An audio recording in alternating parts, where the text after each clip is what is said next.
Hello, everyone, and welcome once again to the Temple Institute Parsha class.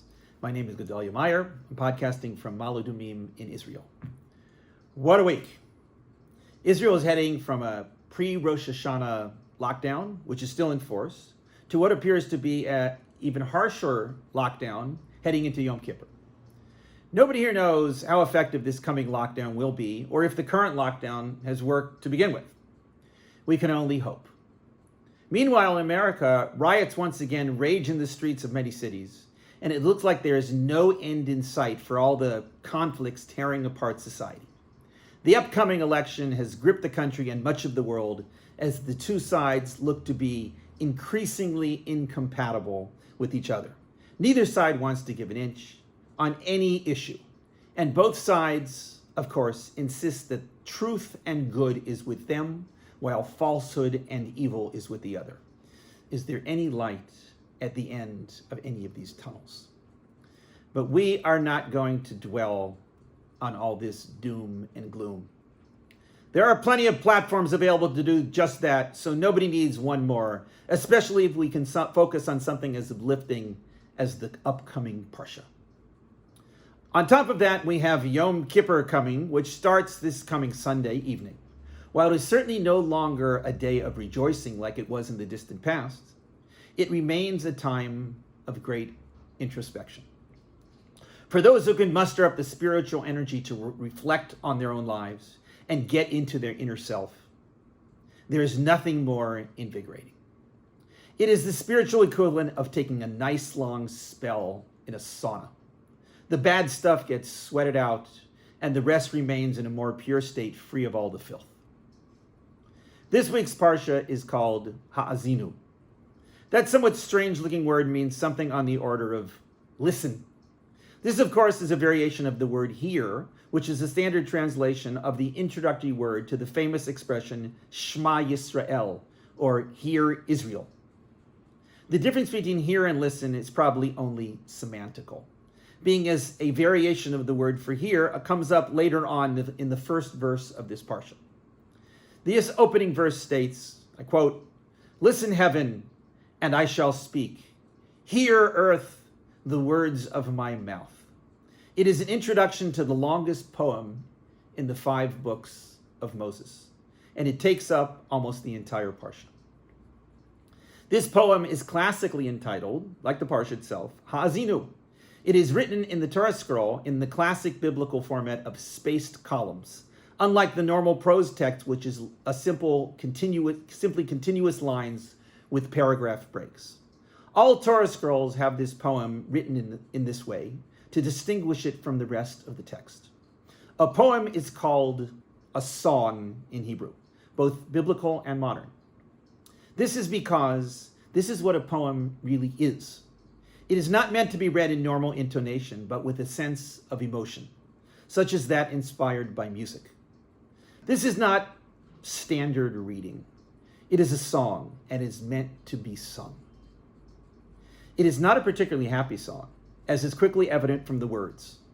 While it begins on an uplifting note, praising God as great, mighty, perfect, just, faithful, and righteous, it then veers into a very long section describing the failures of the Israelites to live up to their glorious mission.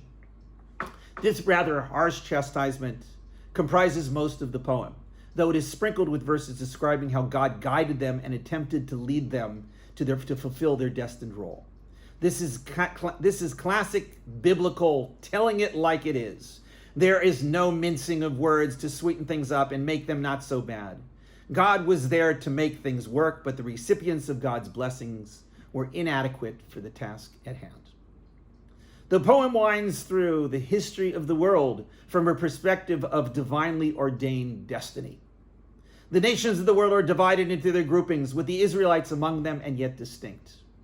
They were formed in the desert, enjoying the protection and wisdom of God. God's support is shown as in metaphors of an eagle and the apple of the eye. They are blessed with abundant food, all they could ask for. But that protection and that blessing was to be their downfall, for it resulted in their growing fat and rebelling and abandoning God. They ran to other deities in classic biblical tradition, rejecting God's guidance in favor of demons and other tempting forces that somehow fit their fancy. They eventually forgot about God altogether. This, of course, provoked a reaction in God. The dreaded image of God, so-called hiding his face, is evoked at this point. God takes a stand-back position, waiting on the side to see what will happen to them. Their lack of gratitude kindles God's biblical anger, causing a great variety of evils to befall them. War, disease, famine, and beasts torment them, bringing terror into their hearts. The temptation to exterminate them altogether enters God's mind, to let them drift out of human memory. But this option is not taken due to another consideration. It is God's concern that the other nations will gloat over their downfall and claim that it was they and not God who vanquished the Israelites. Even this unexpected reprieve doesn't really solve the problem, however, as they simply don't get the point and refuse to recognize that their salvation was divinely brought about. Both the Israelites and their enemies seem to be unable to see what is really happening behind the scenes. They cannot spot the hand of God in the world. At this point, the poem takes a dramatic twist. God judges his people and gives them a measure of comfort.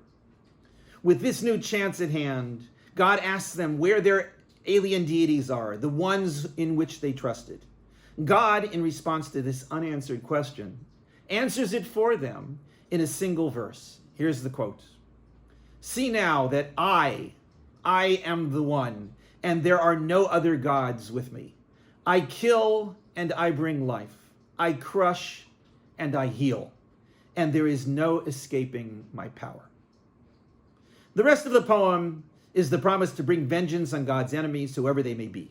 It is classic biblical fire and brimstone, followed by a conclusion of ultimate praise and atonement. After the poem is finished, Moshe tells them all to pay close attention to the words. These words, along with the rest of the Torah, are not merely empty phrases.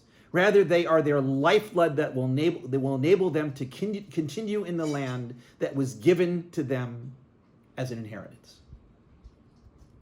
There is no mistaking the drama in this poem. It cuts right to the core of Israelite destiny and the problems they will encounter. It presents the solution that is always available but only rarely taken up. It is a perpetual reminder of who they are and why they were selected for their task and why they will suffer from failure. But it also states unequivocally that in the end, God will triumph and destiny will be fulfilled. That verse quoted above is nothing less than fascinating. It is the answer to the question that God asked them. But what was the answer? God asked, where are the gods in whom they trusted have gone? The answer seems to be that they were misled in their beliefs. There were no other gods. There was only God. This seems to be the intention of the phrase, "See now that I am the one, and there are no other gods with me." That much is clear. But what about the rest of that verse? "I kill and I bring life. I crush and I heal, and there is no escaping my power." While it is certainly a statement of God's power, there's no masking the sense that God is a bit too powerful. According to our current standards of acceptable rhetoric, nobody running for the role of protector of a people could get away with bragging that they kill, even if they temper it by saying that they give life. Saying that they heal does little to mitigate the declaration that they crush. The final phrase, that there is no escaping their power, is not all that reassuring for those who just want to have a good life. So what is the true message here? There's an important idea being presented in this verse. Those things in life that are most important to us, life and death, suffering and healing, those are precisely what is under the authority of God. There is no shortage of things that we humans control. We control information and knowledge, almost all financial matters, most societal issues such as beliefs and imposing rules, and most personal matters like what we want to do with our lives. There may be plenty of human-created obstacles in the way of every one of those things, but on the whole, God tends to keep his divine nose out of our business. But when it comes to the really fundamental stuff like life and death, God comes back into the picture. We may like to believe that we in some way can stave off death until some unspecified time, but we know that this is really nothing more than a self-perpetuating illusion.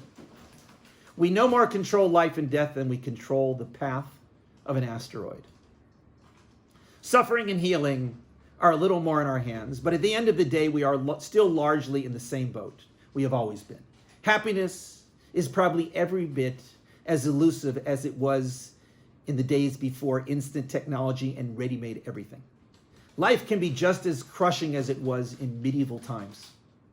Healing may come from medicines and comforting words, but it is also ultimately out of our hands. These are still, until some unforeseen future discovery, in the hands of God. There is no getting around the truth of the statement. When it comes to these crucial few things, there is no escaping God's power. These are the things that really matter. When all the dust clears, it is these things that decide our fate and determine our destiny. Recognizing this simple fact was the answer to God's question. What happened to the gods in whom you trusted? On the small stuff, those gods may have served just fine. But on the big things, those that really mattered, God declares that I am the one. I control what decides your fate, and not those cheap imitations.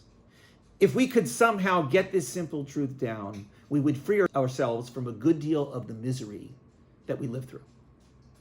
This message could not be more important than right before Yom Kippur. When all that dust clears and the small stuff finally seems as trivial as it really should, we need to recognize the true source of our fate. We are important, and our choices are vital and powerful, but God is also important and plays a vital role. No matter how much we try to avoid it, there is no escaping God's power. It is our life and the length of our days. Shabbat Shalom, and may your introspection be truly meaningful.